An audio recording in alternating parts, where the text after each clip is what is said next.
King, a tidal wave. Essence perfect, life looks brilliant. Give me more of this. I'm out of control, about to blow, and I've been caught in the undertow. So toxic, but I can't get enough. You bury me, bury me. Yeah, you bury me, bury me. You've got me at the time. Push me out of myself. You've got me at the time. I can see, I can hear, going crazy, but the light has got me at the time. You've got me at the time. Get you out of my hand again.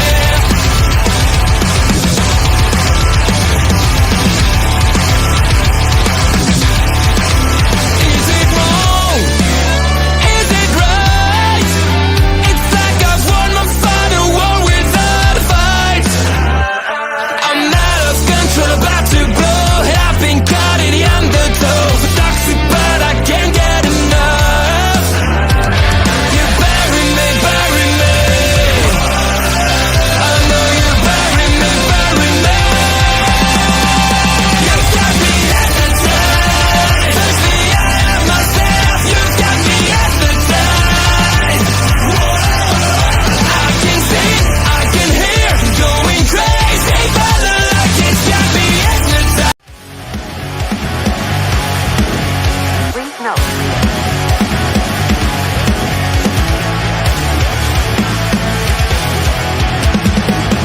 Never gonna stop, never gonna change, never gonna do the things you say. I run my own way to get there. Those are calling and I don't seem to care.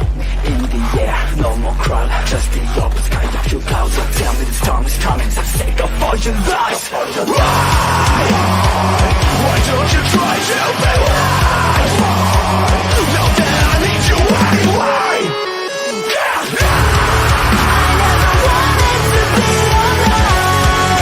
Just to feel like I'm fading. And though my heart breaks a beat at time, I try to let just to let go. Don't lead the way, don't leave a step. Then I try with a try to play in the rain. I feel like I am in misery.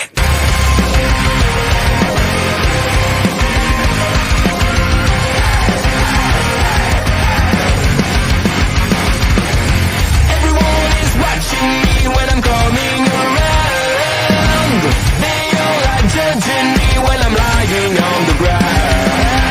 I've got no shelter, I've got no escape. My life is a prison and I can't run away. I feel it in my bones, I'm losing it all. Stuck in my head, I am in misery. Deep inside myself, all I get, my only family. Stuck in the grave, can someone rescue me? I'm burning alive, I got it, I am in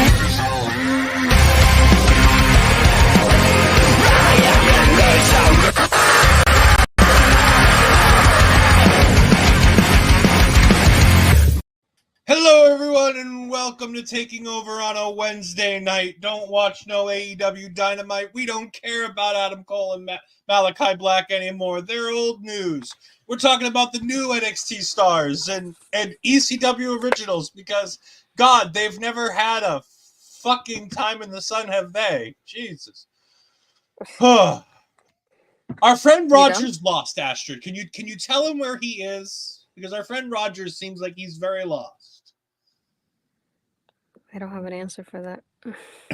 Well, Roger, you're here at our local establishment where we have some pop culture content, we have some wrestling content, we have Marvel content, we have all kinds of fun stuff here. This happens to be wrestling content. Yes, we just got finished watching NXT's weekly television product on the CW network, and we're here to talk about what happened when ECW went extreme.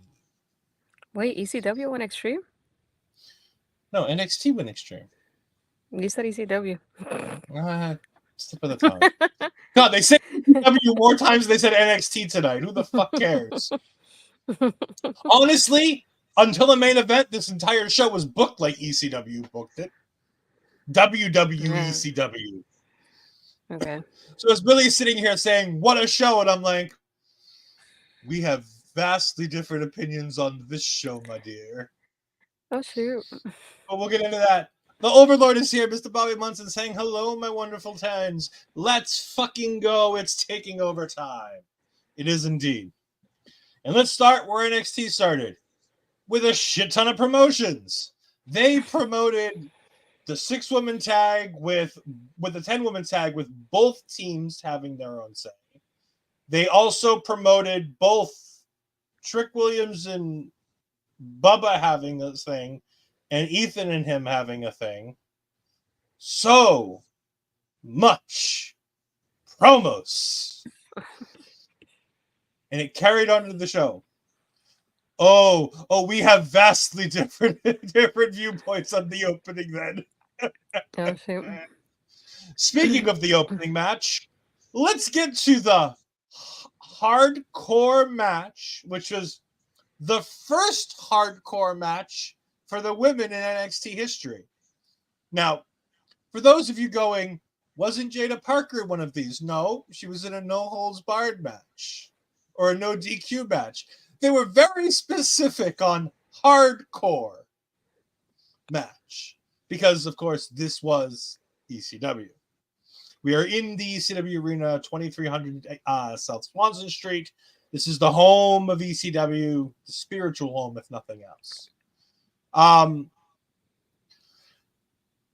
I hated this fucking thing. From start to finish, I absolutely hated almost every moment of this travesty. It started in the first 5 to 10 seconds when Jada beat up Lola right away. That was good. Then she went out and got a chair. That was good too. And then Lola did a spinning back fist into the chair, which is fine.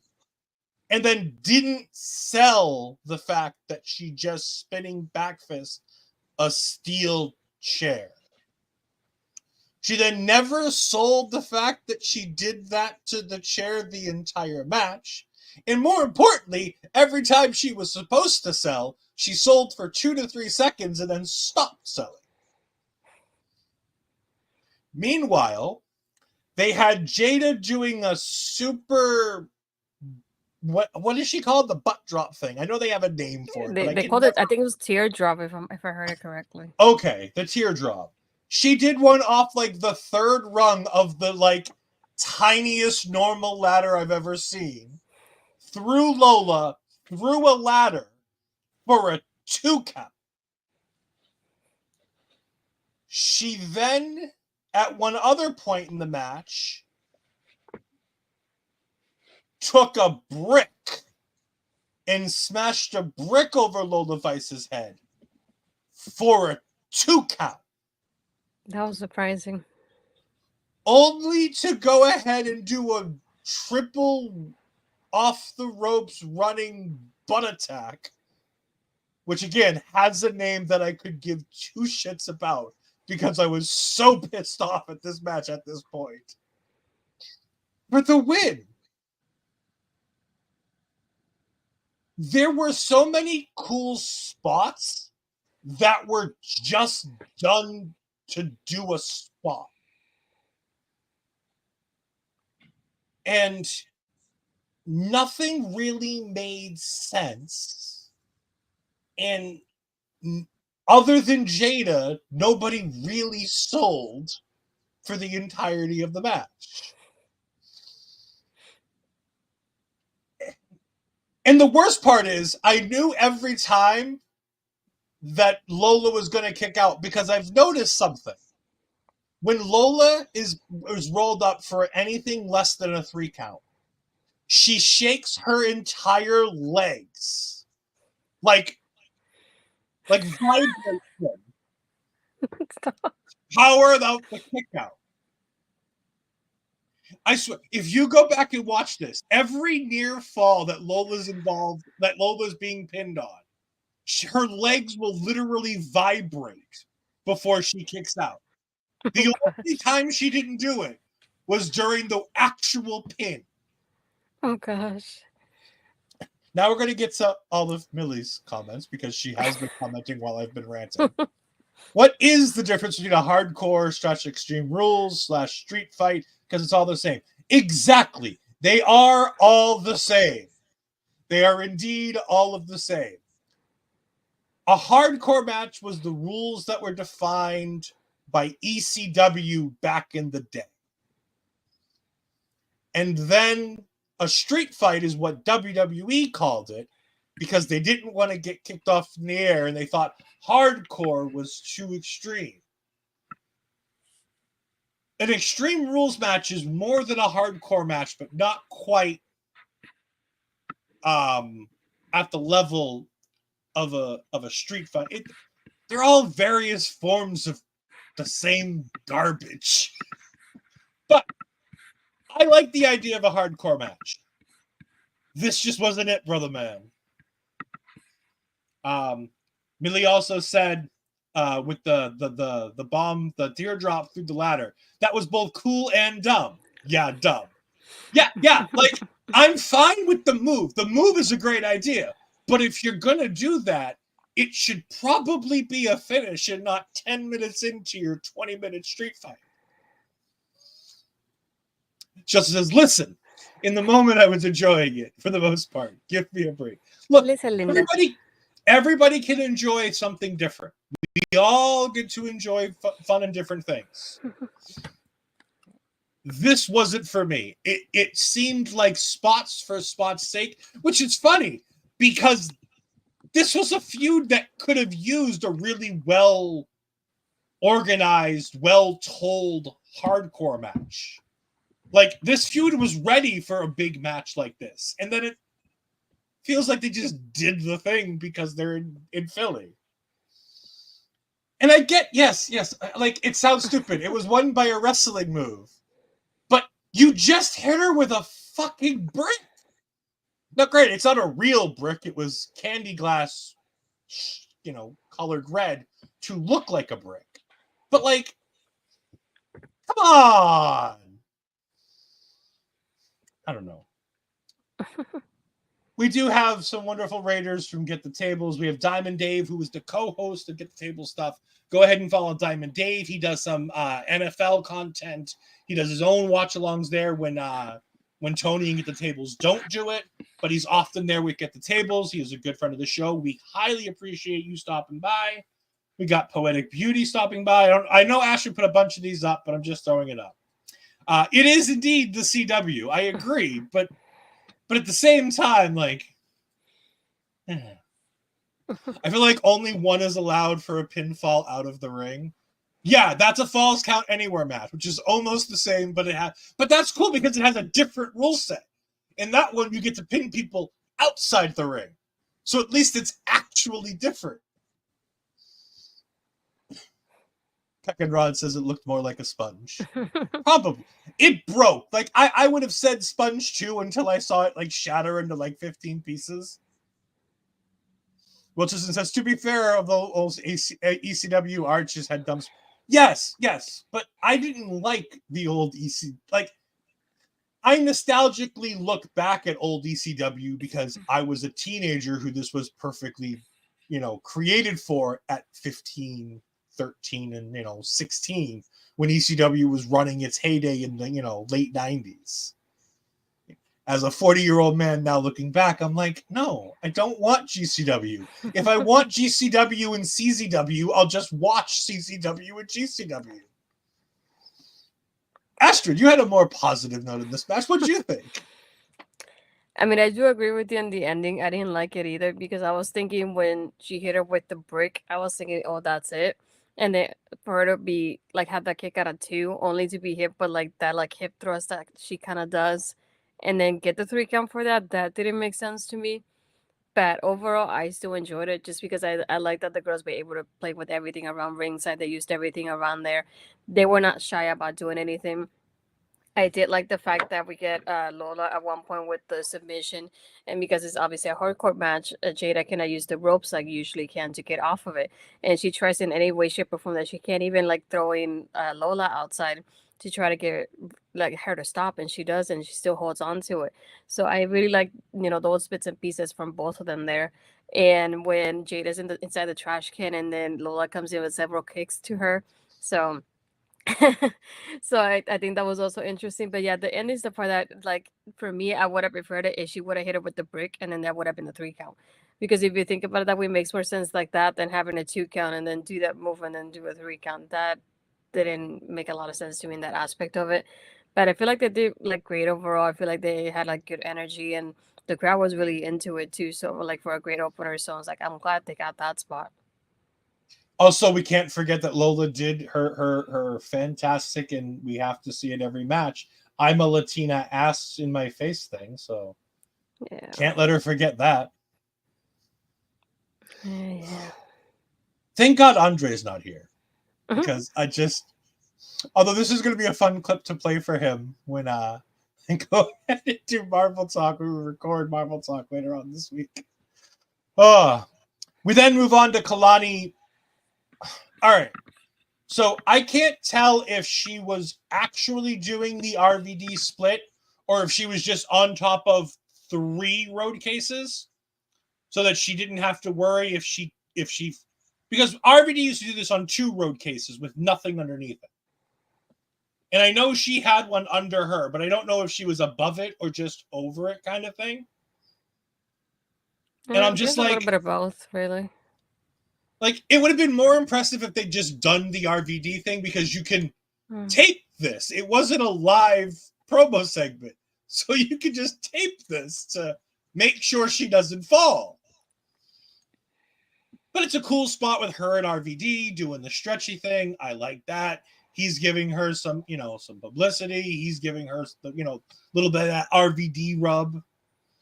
Well, not that RVD rub, you know what I'm saying. RVD saves that for women who are much, much, much worse than Kelani Jordan. What was her name in TNA that used to keep getting them kicked off Twitch? His girlfriend / wife, the one who used to always just throw it back, and that was the only thing she did. Is it a Katie something? Katie Forbes, that's the one. Yes. I knew. I knew it was a Katie. Katie Forbes. Yeah, I'm very happy that they had Kelani and RVD together. I thought that was. I didn't think about it going in, and then after I saw it, I'm like, well, yeah, that makes perfect sense. Yeah, that was a nice film. I like how the girls are getting the moments with the male wrestlers because we got that with Cody before with JC, and we get enough with her and RVD. So it's like I like those little ones of like the men also inspired us, and I like that the girls get to have those moments with them too and be able to pay tribute to that. We still need Naomi and Kelani to have some kind of a conversation at some point. Like, I'm not a big Naomi fan. I'm not a big Kelani fan, but like that just seems like that conversation has to happen at some point. And I hated that they didn't put the Randy and Miles one on screen. They put it for social media, but that would have been great to see it on screen though, to get the reaction from the crowd right there as it's happening. Yeah. Good, you're digging yourself a hole here to get back on track. He does that, We'll see. We'll see if I get back on track. After RVD tells Kelani all kinds of nice things and she walks away, Wes Lee comes in and attacks RVD with a chair. Big question marks. So RVD lays on the ground. The camera pans like 6 feet away. Wesley hits the chair on the ground, and then RVD's laying there. This has to be because WWE will not clear him to wrestle, right? This has to be because remember there were rumors when he came back to TNA that he wanted to come back to WWE for Rumble appearances, and WWE had said no, our doctors won't clear you for those, so we're not going to do it. He has a lot of concussion issues from before too, which I wouldn't risk upon him, so I get it. Really? ECW guy? Concussions? No. That was odd. Just so odd. No, I get it. I understand why it was crap. I just have to call out that it was crap. Like, you could have hit him anywhere else with the chair. You don't have to fake the chair shot. to just hit him in the leg or the back. If you hit him in the back and as he doesn't fall on his head, he won't get a concussion. Javon Evans comes out for his match versus Wesley. But first, when we come back from the commercial break, we have the D'Angelo family, not this D'Angelo family, but the other D'Angelo family, outside of, I believe it was Nyx restaurant or something, some kind of, I'm assuming cheesesteak place because we're in Philly, and I think the only restaurants in Philly are cheesesteak places. Well, no, in the Bubba and Trick one, they had Geno's, which I know of. I know Geno's is a fantastic cheesesteak place. So I'm just assuming that this is another one. Because what else is Philly known for other than being terrible, as Robert Stone pointed out, and ECW and cheesesteak? So Sean Spears again tries to talk to Tony D'Angelo. And Tony says, "Are you following me?" And then Nunzio interrupts again with, as I have a dude with Nunzio, because I couldn't for the life of me notice that was Tony Mamaluke, because it's been 20 goddamn years and both of them have aged terribly. I only know Nunzio, so I feel bad because I didn't know the other guy. I had to look at the video to see his name. So Tony Mamaluke is in the original Full-Blooded Italians. But he looks like a dude they just picked up that like works the backstage area. You fit the profile. Yeah, you look vaguely Italian and want to be on camera? Sure, you can cut a promo. I'm like, who is this random dude talking to Ava? Why is a random dude calling Ava and setting up matches? What the fuck is this? Get out of here. Tony Mamaluke sets up a match between Nikita Lyons and Rizzo. Yeah, because that really needed a lot of hard work to set that match up. We hadn't done that on TV last week. And then Nunzio says that Tony has to pay a tax for being in Philly and not contacting him. So he has to defend the North American title against Nunzio. And I said, really? You couldn't find anybody better for him to defend the title against than yourself? Ed really stacked up on his haterade today. As you can see, he's drinking it with Power Up again. There was so much garbage in this show. Well, you don't have to call out crap. Yes, no, we don't. I know, Bobby, I know you like the idea of putting a positive spin on everything. But I lose credibility when I trash the other wrestling company on Wednesday night for all of their garbage if I don't call out the garbage at NXT. I have to call a spade a spade. Look, when things are good, I'll be more than happy to be positive. No new task. We can do a new show idea. You know what? That might not be a bad idea for me to book a 2-hour wrestling card. We'll get back to that one. Millie with actual comments that matter for this show is at least if they're going to show someone prepping for their match during a match, at least it was for the following match. Yes, I agree. Like, I liked that. That was good. We then had the match between Javon Evans and Wes Lee.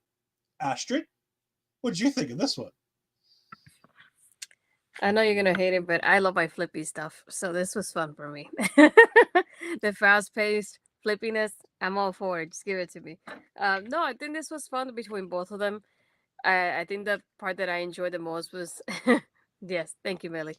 That I enjoyed the most was definitely that ending, because even though we had RVD involved and everything, that bounce that Javon had to do was like more than half of the ring at that point where he landed with Wes. It's like, that was so impressive. And it's like, in the back and forth they had at the beginning too in that sequence, the timing of it was just impeccable. I really enjoyed that too. And again, it was like, we knew that RVD was not going to get involved like too much physically in that aspect. So it made sense the way they did it with Wes and the chair and the back and forth here, and Javon taking advantage of it to get the win at the end. So it definitely didn't surprise me, but I just love the fast pace of this entire thing, and I feel like they did very well with it. I thought this thing was great. I go back and forth on the flippy dippy shit. Like for what it is, these two guys have chemistry. They have that it thing that they can work well together. Is it a match I'm going to put on and rate 5 stars? No. But I can see the appeal of this match. I can see how this match was great. I can see the athletic ability in all those reversals. In Wesley catching Javon as Javon was trying to do a back handspring into a cutter off the second rope. Like, there are some really cool, interesting wrestling spots in amongst all of the flippy dippy shit that they were doing. And again, just because I don't like flippy dippy doesn't mean I can't see how this is a fantastic match. This match got the crowd going. I was invested. I was watching it. Again, it's not a 5-star classic to me. It's still 3.5 stars because it's flippy dippy and I don't really care. But I thought it told a good story. The guys were going back and forth. They knew what to expect. As Millie said, with the scary side, doing that where Wes had Javon up on the outside for basically just a suplex on the head. And he almost drops him, catches, like, Javon gets back to the ground. They reset. They do it again. And then it looks like he just drops him on. And granted, it was exactly how the spot's supposed to look. But after Dragon Lee on Monday night and then Javon Evans on tonight's show, that's a lot of neck spots. But Javon sells it the entire match, unlike Lola Vice earlier. This was a lot of fun. That off the top rope backwards RKO that Javon Evans did was absolutely sensational. And then they did the RV stuff, and I'm just like, I don't need the RVD stuff. Like, I get why we do it because ECW, you got to do it. But, like, I didn't need it. And I wasn't sure. I wasn't sure if Javon got in the wrong corner for the frog splash. Because I saw him, and I'm like, dude, he's like, I get that you're bouncy, but that dude's fucking miles away. You can't hit that. No. And he did. Oh, he almost missed it, but he got most of it. Mm-hmm. That's crazy. Someone tried to challenge me that he did a splash to the other side of the ring. It wouldn't surprise me if Javon Evans was capable of that. Is it me or is Javon trying to get some more muscle on the slick? Yeah. Javon looks like he's bulking up a little. But again, this is the difference between having the indie talent and being on the indie the road all the time with indies, and then going ahead and being in a company and, constantly be doing the work that you do on here. He now has a place where he can work out every day while doing in-ring work and putting on muscle. That's a good thing for him. Muscle's only going to help him get better at all the stuff he does and hopefully prolong his career as long as he doesn't turn into Darby Allin. But I thought this match was fantastic. I love this match. I think for move's sake, it was match of the night. I think the main event was a better match, but I think it's only a better match because of the entire story that's involved in the match. Mm-hmm. Ava's headed to the ring, and she blows off Eddie again because somehow I forgot that he was part of that Rhea Ripley thing from last week. So, and just in case Mel watches on catch up, hold on. Talking about Eddie Thorpe, so. For those of you that forgot what he looks like, this is what Eddie Thorpe looks like. Since he's not on TV anymore, we gotta put that up there. Right. Ava comes out and announces that I was correct in the first weekend in December. Now, granted, I thought it was going to be Sunday, not Saturday. So Astrid's happy it's a Saturday show. Watch me working it on that day. Astrid hates when NXT does the Sunday shows because she works Monday mornings and she doesn't like to do the late night Sunday shows. December 7th, deadline, Minneapolis, Minnesota. Fine. I mean, I think it's stupid going to anywhere in the north in the middle of December, in the beginning of December, but fine. Mhm. Good idea. Like, Deadline is one of my favorite shows because, as Ava said, the most entertaining. Poor Eddie. Poor Eddie. The Iron Survivor is one of the most entertaining 25 minutes of wrestling. Mhm. I adore that match. It has the penalty box, which I like from King of the Mountain. Because you can never not mention King of the Mountain when you talk about that match.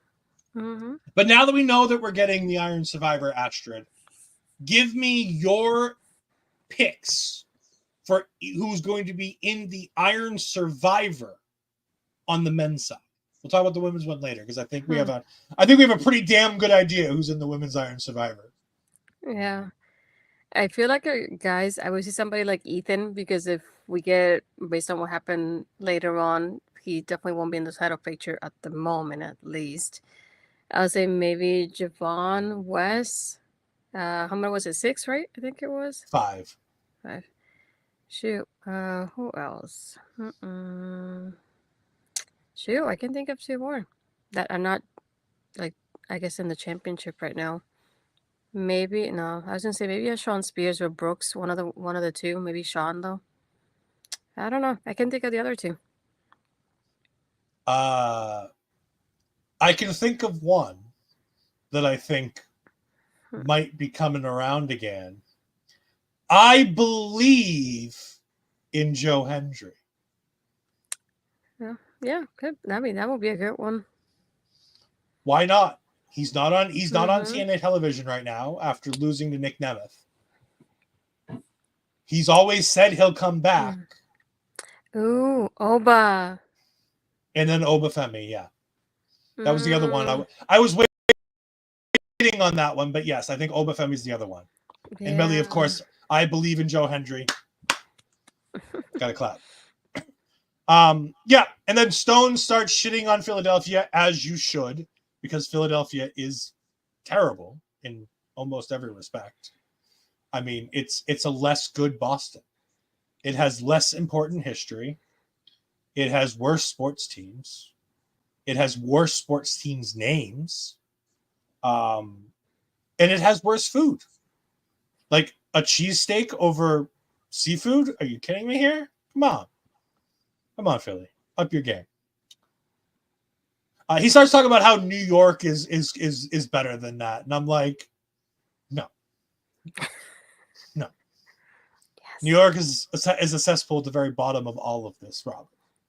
But then he's like, even Boston. I'm like, well, yes, Boston's obviously better. We're more extreme. I mean, when we thought revolution, our idea of revolution was to take tea, perfectly good tea, and just throw it in the water. We didn't have to fight. We just took tea and threw it in the water. That's how cool we are. That's how cool we are. That's like anticlimactic, though. No, we took the tea that they were taxing us on and just I know. threw it in the water. We took all their money and threw it away. It's like flushing their profits. It's fantastic. I mean, Robert Stone is from Jersey, and then he got gored by Rhino. And I'm really sad for Well, no, but the lights turned off first, and then I like his lines like, "Wait, you can't even pay the electricity bill." Yeah, very, very cheap heat kind of comments. I'm proud of Vic Joseph, and then I was immediately very embarrassed for Vic Joseph because he builds up like he's going to do the Rhino thing, and then just says "gore" once. Come on, Vic! You got Rhino, gore.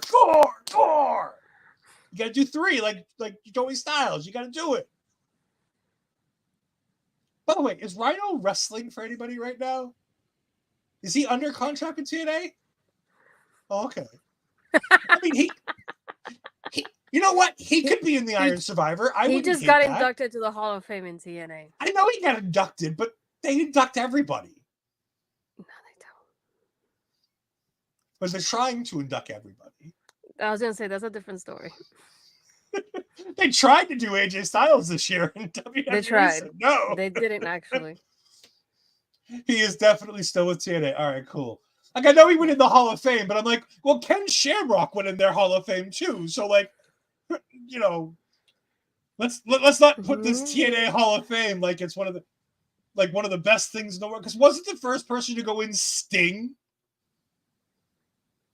Like, seriously, Astrid, you and I watched TNA way back. Like, I watched TNA from the weekly pay-per-view days. And I know you weren't far off from that because you were going to the Universal Studios shows. When you think of TNA and you're like, the first Hall of Famer from TNA, Sting. That makes sense, right? I mean, not that bad. It's not a bad choice. But I was like, it makes me think of when I started watching. It's because I also started watching TNA because of Sting, because my dad was following Sting and wanted to see him wrestle, and that was the only way we could watch him because of TNA. But I also think about the aspect that we kept watching because of like a Kurt Angle and a Booker T and a Christian Cage, like all those people that we enjoy watching at that moment that were in the company there too. So that's what to me is not a bad choice. But Mr. TNA to me is AJ Styles. I'm just saying. But like, yeah, that's what I'm saying. Like AJ Styles, like obviously I get okay, WWE didn't want him to go in, that's fine, no big deal. But like, if you're thinking of like who embodies TNA, Eric Young, Jeff Jarrett, Christopher Daniels, Yeah, Kazarian, Samoa Joe for a long period of time. Samoa Joe, yeah, Kazarian. Kazarian. I was gonna say I said Kaz when I thought about Chris Daniels. I'm like, well, Kaz too, I guess. Like, hell, Gail Kim. I know she's in now, but like, Gail Kim would have been ahead of Sting in my mind. Yeah, you know, Awesome Kong. Like, there are some legitimate names. The beautiful people. yeah. There were no two women in TNA history that were as loved by the fan base for potentially the right reasons as Velvet and Angelina. Sure. Come on, it could have been. It wasn't, but it could have been. We have the 5 face women cutting a promo where everybody gets to talk while standing in a row, which was fine. Stephanie Vaquer gets up to do her speech, and she does it in Spanish, and nobody understands. And Kelani apparently speaks Spanish, and she translates. She did correctly translate it, which I was surprised about. I do like the facial expressions here because Stephanie gets up, she says everything in Spanish, and they're like, "Yeah, sure," and then Kalani translates it like very correctly, which I was surprised about. It's like, no, she said about the women's division making an impact, like from us here in NXT. I was like, and they're like, well, you know, son. She goes, yeah, I did like 3 years in university or whatever. And I was like, yeah, she did 3 years at the University of like Michigan or Michigan State or something. And I'm like, I'm very surprised. But you know what? I enjoyed more the footage of them outside of the arena because it just reminded me of the Avengers. And like, in my mind, I was thinking, they show all of them. So I like that footage better than them doing this backstage. But I did like having Lash and Jakara come out talking about being in Saudi.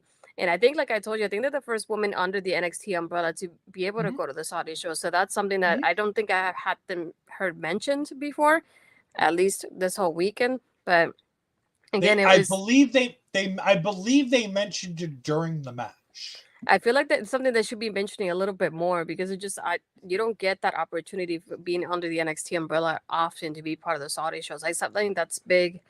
So I like them being here, and then I like how the whole girls are all together, but they all just like their targets are Stephanie and Giulia, and I was like, okay, we're gonna get a tag team a little bit longer. Let them cook, please. Yeah, because we all assumed, like many other people on the dirty sheets, that Metaphor is getting called up. And by the way, I forget who it was. I think it was Mark this weekend. At one point, I told him, he's like, no, I want Lash and Jakara. I'm like, no, if you take Lash and Jakara, you got to take fucking Oro Mensah and Noam Dar too. Because you're not leaving those two jump bozos with us in NXT. No. If you're going to take Lash and Jakara, you take those two bozos too. So yeah, Metaphor versus the Dream Team again. So they're keeping the Stephanie Vaquer versus and Giulia thing going as a tag team a lot longer than I was. Nope. Delta and Jordan at the start popped me for whatever reason. Yeah, having Zaria out there and starting the promo with standing next to Jordan was fun. I heard her speak, and for some reason I keep forgetting that she's Australian. So I hear her speak, and I'm like, where the fuck did Rhea Ripley come from? Not Because Rhea she Ripley. even sounds a little like Rhea. Like she's not an exact like voice memo from Rhea, but she's not that far off. I was gonna say they do come from the same area, so They do come from the same area. I believe it's Adelaide, South Australia, right? yeah. There we go. 1 point for it. We then get Ego's Ridge taking on Bully's Tricks. I made up nicknames for this tag team because I really couldn't care less about this match. So I'll be honest. I zoned out during this match. Completely and utterly zoned out. Yep. Until the ending happened. Which I was surprised by because I didn't realize they'd been going for long enough to get to a finish. I wanted to get distracted during the commercial break, and it felt like the commercial never ended, and that's when I realized that I had zoned out. Millie's like, so did I! I was scrolling, and then I realized I was like, oh, it's about to end. What did I miss? But by the way, I do want to shout something out because I know he'll watch on catch up since he's not here. Where the fuck is STG? No idea. I know he's not sitting there quietly lurking because STG doesn't know how to quietly lurk in any stream. That's So true. I know he's probably not here right now. So STG, when you see this, hi, where the fuck were you? Anyways, moving on. This was utter boredom. I am so not looking forward. Really, I honestly don't even know what happened in that. I'm so not looking forward to Ridge versus Trick Williams for the NXT Championship. Please, whatever you do not main event fucking Deadline with that. I will not watch it. I will not watch it. I will literally turn Deadline on mute and just wait for the post show to start. By the way, Astrid, we now have a month to set up the guests for Deadline. So up to it. Okay. Since when do you boss me around, sir? Since you're the booking agent, and I tell the booking agent to get to work. No, the booking agent knows her dates and her calendar. She don't need help. Does she? Does she Yeah. really? Ridge rolled up Trick out of the middle of nowhere to get the pin. Trick seemed surprised. The commentary team surprised. Ridge seemed surprised that he got to win a match. It was a whole bunch of stuff. And then they were looking for a table and they couldn't find it. And then the music hit again, and I go, oh, look, Horny Devon's coming out. And Ashton told me not to remind her. Suddenly I was like, oh, hey, Devon. Oh, look, Booker's crying. He's no longer an honorary Dudley. Yeah, that was weird. Like, Bubba made... Does Bubba just make random black people nearby Devon Dudley? Like... Is that what happens? Like, he needs his random black friend, so he's like, Booker T, you become Dudley Boy. Trick Williams, you become Dudley Boy. Like, if Devon's not there, does he just pick a random friend? He's like, you look like Devon, you'll work. Look, I'm having fun, I'm joking. These are jokes, they're not serious. I just thought it's funny that he put glasses on two people tonight, and they were both Trick Williams and Booker T. There's a common similarity between these two men. I'll let you all figure out what it is. I've already said it. Oh gosh. I don't want to know because it's Bubba and I don't care. Wayne, come on! Yeah. It's Bubba Ray. I don't want to make sense of it and I don't care either. We then get Ashante. Dion. Dion randomly pops up talking to Ashante the Adonis. Why was Bookman talking to Ashante? Yes, Dion. Let's do some reading time. It's very important. That's all they're gonna do with this dude at this point. Come on. He's the reading man. That's but all we he now does. know But we now know he's Astrid's favorite because all he does is read, and that's what Astrid does during the show too. I know this because she'll send me messages where I'll be like, hey, did you see this, this, and this in the last match? And she'll go, no, I was too busy reading. During the show. During commercials, okay? Not always during commercials. They're talking about all the girls in Ashanti's phone, and Ashanti's like, yeah, but it's not Carmen. And then Carmen walks up and she's all bitchy for whatever reason. Like, she's still talking about something that happened 4 weeks ago. And she's talking about the match that she cost him, though. That was like 2 weeks ago. The subconscious disgust on my face. Mm-hmm. Yeah, we did too. Me and Ashton both tweeted each other, ugh, as this segment was going on. Why are you wasting Carmen like this? I don't get it. I really don't. But I do love the, like, toxic masculinity vibes of this. Like, I don't love it because I think it's interesting. I love it because it's so funny that they're giving it to Ashanti the Adonis. This, like, toxic masculinity. That does not make him any interesting at all. It doesn't help me at all towards him. No, it really doesn't. It makes me really drift him off to the end of my list, if anything. If not, and then her was like, "Oh, your birthday was last week. Happy belated." And she goes, "Oh, I remember my birthday." But he doesn't even like say it like he's excited. He's like, "Oh, well, I'm done with you. So, oh, by the way, happy birthday." Like, it's the most backhanded compliment thing, and she. And like you said, she eats the fucking shit up. She's like, "Oh my God, he remembered my birthday."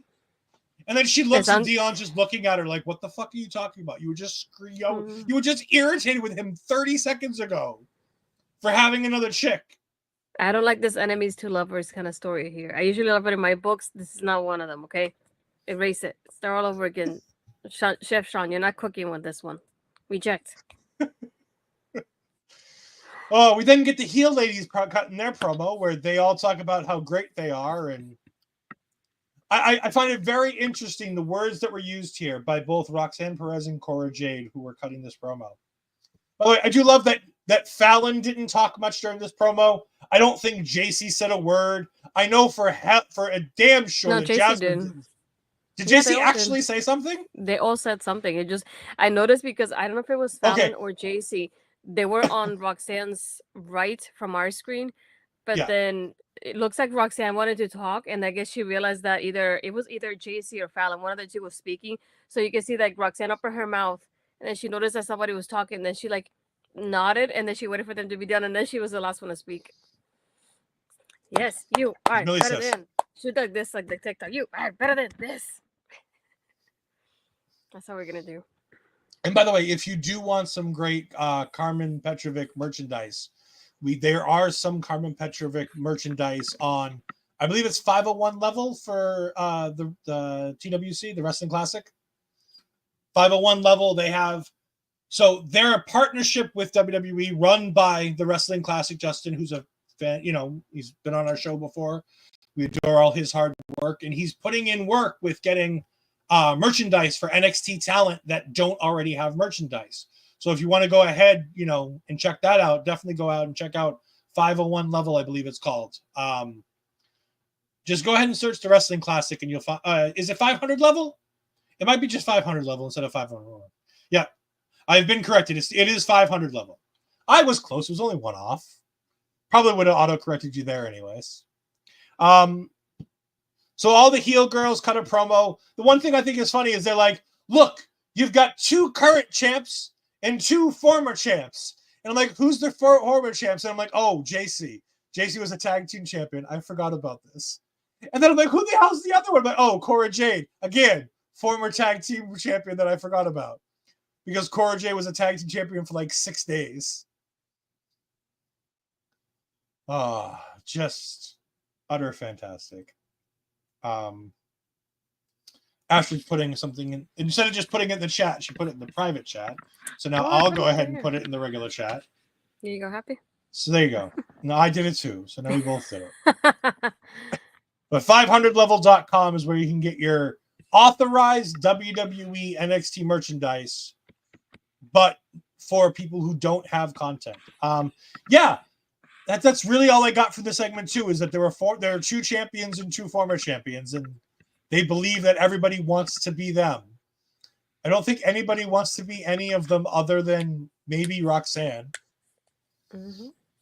And I mean, I'm sure there's a couple guys that want something to do with Cora Jade, but we'll move on from that thought real quick. Sean Spears has a promo where he talks about going to get Italian food in Orlando next week. Ash, where should he go to get good Italian food in Orlando? How would I know? Because you're in Orlando. You're from Orlando. Yeah, but Don't you live in Spanish food, Orlando? Not Italian food. Yeah. Millie's not happy about it. Your comment. I'm assuming that's about the Cora Jade comment, I would imagine. I'll take him to eat pizza at the New York NYPD pizza place. Does that help? Sure, I don't know. Look, you're talking to the guy who lives outside of Boston, where there's an entire part of the city that only has Italian restaurants. We have the North End. It's like the little Italian. It's like Little Italy in Boston. And it's just Italian restaurants everywhere. It's like I tell the Italian guy at work that I eat at Olive Garden, and he gets pissed at me. So Olive Garden's great, by the way. Just so we're here. I know, The Olive but Garden's fantastic. our joke is that you tell him as an Italian, you tell him, I went to an authentic Italian restaurant, and he goes, "Oh, where?" And I say Olive Garden, and he just starts cursing out. So Well, that's because it's not really authentic. I know, but it's just fun to piss him off. Millie eyes Italian food. I'm assuming it's supposed to be a love. There's the love. All right, we got there. Also, Logan, because we didn't post it the first time, and he's talking about a show that's not WWE. Apparently, Mina Shirakawa is coming back to AEW again. Again, Logan, I will direct you to Friday nights on our local establishment at 10 p.m. Eastern, 8 p.m. Central, where you can go ahead and see the Japanese wrestling update, where they talk about things like Mina Shirakawa appearing on AEW. Why do I know they'll do that? Because it's Andre's favorite fucking wrestler in the world. So I know they're going to talk about it. And because Bill got approved by her to be in Club Venus. Yes, there is a clip of that as well. Also, because we don't give a shit about AEW, to be perfectly honest with you. Wait, we sounds like a lot of people. I watch it sometimes. I know you don't. Well, I definitely don't watch it. The only time I ever watch AEW is when I'm watching Mike the Ref. You can follow Mike the Ref on Twitch at twitch.tv/Mike the Ref. And Bobby has an important announcement coming up about Mike the Ref in the future. So we'll get back to that later. Speaking of all the heavy promos, they put them all in a row here because we had Lexis King talking to William Regal about, I'm sorry I couldn't use the brass knucks. He's like, that's okay, chap. It's fine. You're proving that you're not the guy you used to be. And I'm like, fuck. I don't like this. They're turning him heel. They're turning him face for no reason. They're turning this fucker face. I can't breathe. Like, he wasn't doing well as a heel, so their options are, well, let's turn him babyface. No, we're not going to cheer for him then either. We don't like him, period. It's not going to matter if he's babyface or heel. If you want people to cheer for Lexis King, send him TNA. Why will people cheer? Because it won't be me watching it. I'll be cheering. We also then get Regal talking to Charlie Dempsey. By the way, why was Charlie Dempsey so fucking red? That was after the match. They said it was last week. Oh, they said it was last week? I thought it was this week. I thought it was just random shit happening on the show. No, they said this was after the match last week. So it's funny. Because he's right after the match ended. And he's with the Candy Crew. And he's like, well, he's not like his father's son. Are you like your father's son? Are you? And he's like, only time we'll tell. And I was like, By the way, can we not talk about Ren Sinclair being fucking starstruck this was Ren Sinclair the entire time. Regal's in my presence. I know, like she's like standing like 2 inches away from Regal. She's just got this fucking glassy-eyed. Like, I get it. William Regal's cool. I get it. He's probably. I don't understand why he would be an idol to her, but sure, go ahead. I get it. Like, whatever. Well, no, because like I mean, I was gonna say he's one of those people like Finlay and even TJ that's really been somebody about pushing the women, so maybe that's why. I agree, but like, it just seems weird. Like, where would there's no time and place where they would have ever like come in contact with each other. So it's just kind of weird. Oh, don't get me wrong. I'm making fun of Ren Sinclair in the best way possible. I love Ren Sinclair. I thought she was great in this. I just thought it was so funny that that's all she did the entire segment. Where she was just in awe of William Regal. And then William Regal tells Baby Orton and Tavion Heights that they got to go ahead because this is all of their group and not just Charlie's group. And I'm like, it looks like we're going to get William Regal leading the Candy Crew. What would William Regal's candy name be? Remember, we used to have the Oompa Loompa was Damon Kemp before he got released, and then we have Charlie and the Chocolate Factory, and I haven't come up with one. I haven't come up with one for Baby Orton, and I need to come up with Tavion Heights. What would William Regal's candy name be? Let us know in the comments below. That sounds Or if like you a don't- weird question. It does, but hopefully it'll get people to comment stupid stuff about candy names for William Regal. We If could we ask didn't for have- British candy. If we didn't have enough goddamn fucking promos in here, we had a Nikita Lyons promo. By the way, guys, guess what? She turned heel. Okay, moving on. We get next week on NXT, we got Kelani Jordan taking on Fallon Henley for the North American Women's Championship in a rematch. Why is this happening at Deadline that we just goddamn announced? We literally just announced a pay-per-view. Why is this match not happening on the goddamn pay-per-view? No idea. I don't like it either. Okay, apparently I skipped Tony versus Nunzio. Tony won. End of story. Moving on. We also get the aforementioned Rizzo versus Nikita Lyons match. The match took about as long as I said to explain it. It took about that It just long. made me laugh. I like Tony getting that moment with Nancy though at the end. It just like I like how he hugged him and then he went to zone. He's like, come on, let's all hug each other. You'll have to define which promo. If it was the Nikita Lyons promo, probably. Like I thought it was an effective promo, but we're not talking about Nikita Lyons on this show anymore.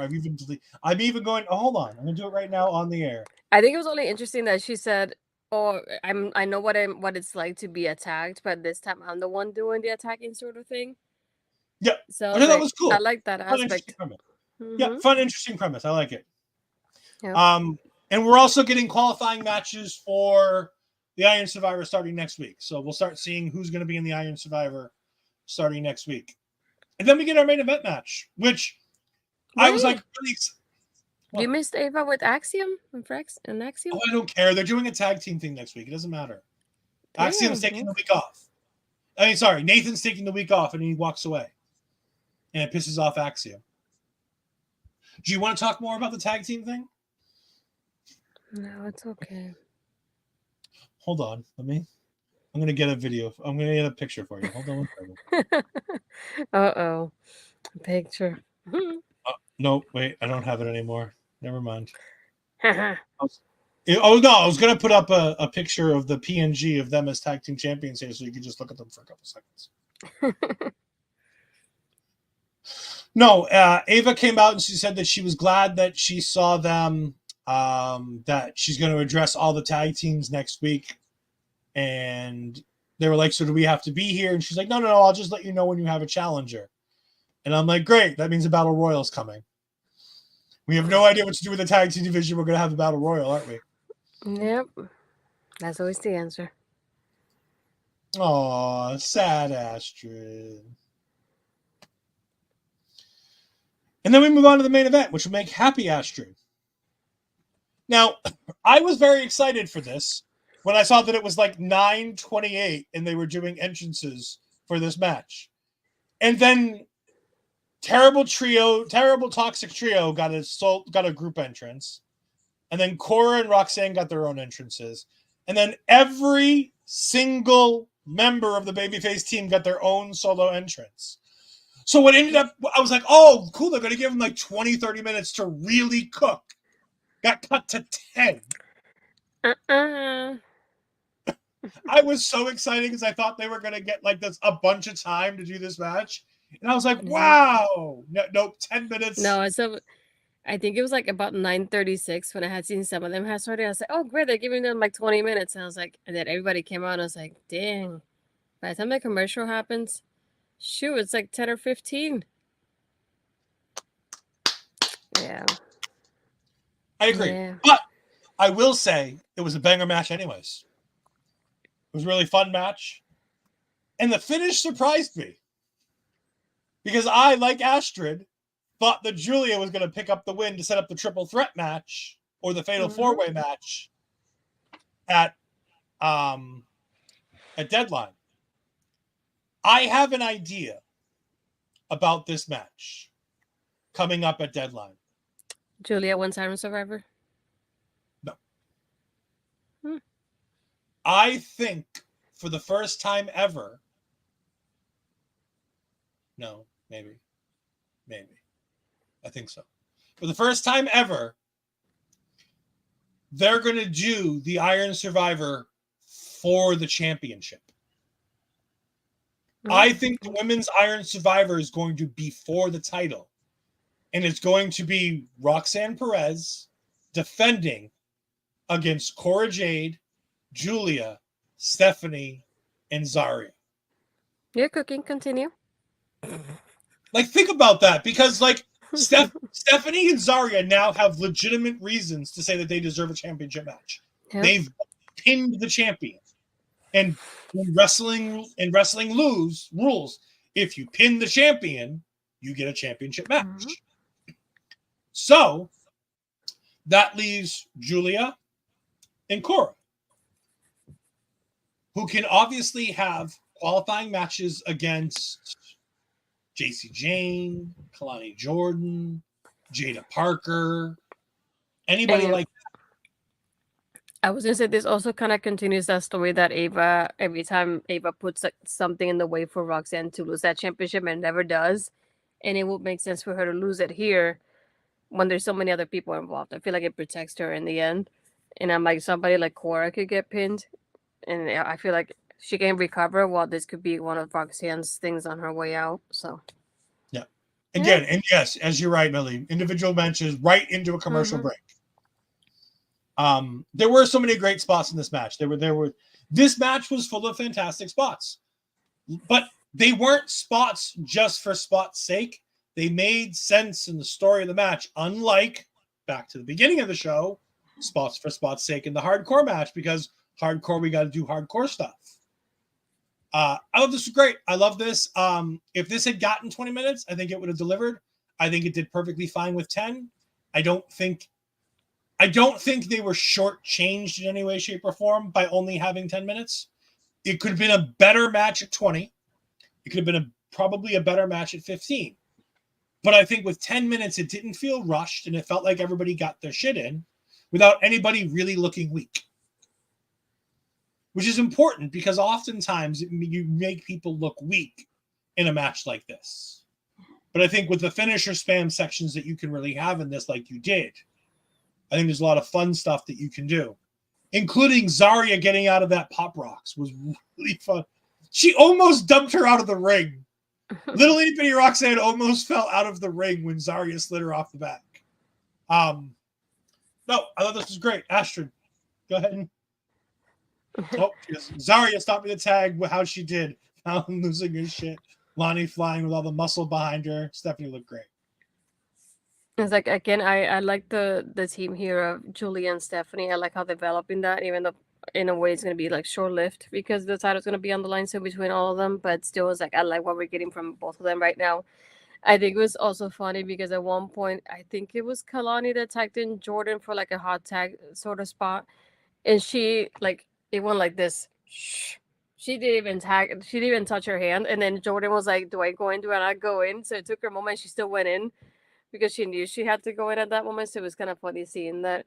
But again, the way like the Cora doing that kind of like, I don't want to call it a moonsault, but like her like throwing herself onto the girls outside, and then Roxanne picking her up was like, we got this. And then when they get in the ring there and we get Jordan and Zaria and then Roxanne there, when they do have that back and forth, that Zaria has Roxanne at her shoulder. She uses Roxanne to kick Cora out of the apron. But then you get that Zaria does a spear to Jordan and takes her out. And then you see Roxanne in the background just like smiling, that kind of evil laugh of seeing that like them kind of like destroying each other in that type of way. But I also like these spots that they do with the women. They do often. It's like that there's somebody from each team. They go after each other and they do like their signature moves to like get a spotlight on them. And I like that in this match as well. And then I like how we got Jakara and Lush coming out. Giulia doesn't even take a second to think about it. She goes after Jakara, and then Stephanie goes after Lash. It's like, we know that's going to be happening sometime soon as well. But yeah, I feel like everybody got a moment to really shine and really show themselves, which is the important part. Like I said, I enjoyed the match. I would have loved it if it was a little bit longer, just to see a little bit more from the team after having this like Avengers kind of assemble sort of match happening. But overall, I enjoyed it. Really glad that it was happening. I was just shocked at the ending because, like Ed was saying, I was thinking before the match ended, I messaged you and I said Giulia's gonna pin Roxanne. That was my mindset, thinking this is how she's gonna get her title shot. And then to see Zaria pin her, I was like, this is very surprising. Of all the people in the match, the 5 people in her court, she's the one that gets pinned. But again, very fun, and I really enjoyed everything from here. I'm glad the women were the openers of the show and the main eventers as well. Yeah, I thought the women were focused on highly on tonight, and you kept hearing them say the best women's division in professional wrestling, because with the exception of Stardom, they really are the best women's division in all of professional wrestling. And again, I'll give Stardom that coup because they're only women's division, so how can they not be the best women's division in professional wrestling? But NXT is quickly coming up and making a case for that as well. Absolutely best in North American women's wrestling. It was fantastic.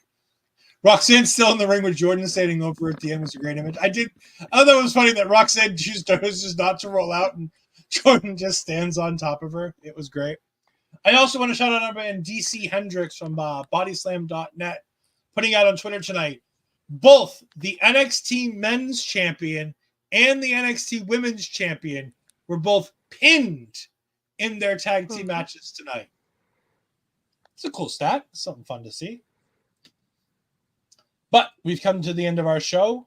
Ashford, what do you got coming up this week? I'll ask you the question I always ask. Ladies Wrestling Showcase? I'm done with your question, by the way. Anyway, nothing else for the moment, at least. Taking some sweet time for myself, okay? Been busy. But yes, other than that, you can find me on my Twitter, Blue Sky is Astrid Pizarro, Instagram and Threads, Astrid Pizarro20. If you're here, you're probably watching on my YouTube channel, so if you haven't yet, hit subscribe and click on that bell to be notified when I upload or go live. And hit a like on the video and the OLE one too. But yeah, really excited because I definitely know I have in mind the people for Deadline, so I'm really excited to reach out to them and hopefully they get to join us. You can find me on Twitter at EdFries12584. You can find me on the Twitch at twitch.tv/EdFries2002. OLED week has finally come to an end. Thank fucking God. That was exhausting. He likes to be booked and busy, but the complaints when he's booked and busy. I do. I do complain about the things that I tell people that I want to have. But no, if you want to catch up on all of the shows from the last week, there are some fun stuff in there. You can go ahead and catch me moderating the quiz on what the fuck do we know about wrestling pub trivia, where we had a heel turn on Ring Respect Radio. You got to find out who turned heel on Ring Respect Radio. How did Kimmy do? She told everybody that she was going to win. How well did Kimmy Sokol do on Halloween Havoc trivia? And Sting was there. Auntie Sting was there. So make sure you go ahead and catch that out. You can also go ahead and catch me and Mark talking all things Crown Jewel as we go ahead and do the post show for the Crown Jewel show. And of course, you can find me with Andre from Marvel Talk last week, and you can find us pre-recorded form next Wednesday night right here at this time slot.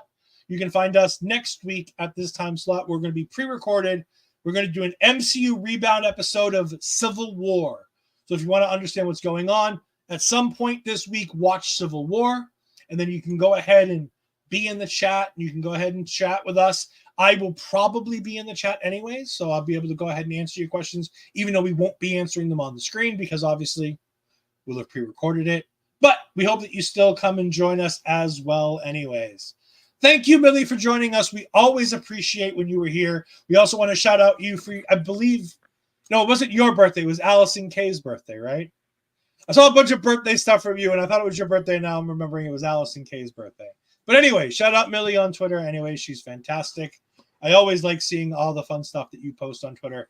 But for myself, for the queen of our local establishment, the Nastral, Hollywood Ashford herself, we have been here, and this has been taking over. See you next time. Bye. I am in misery.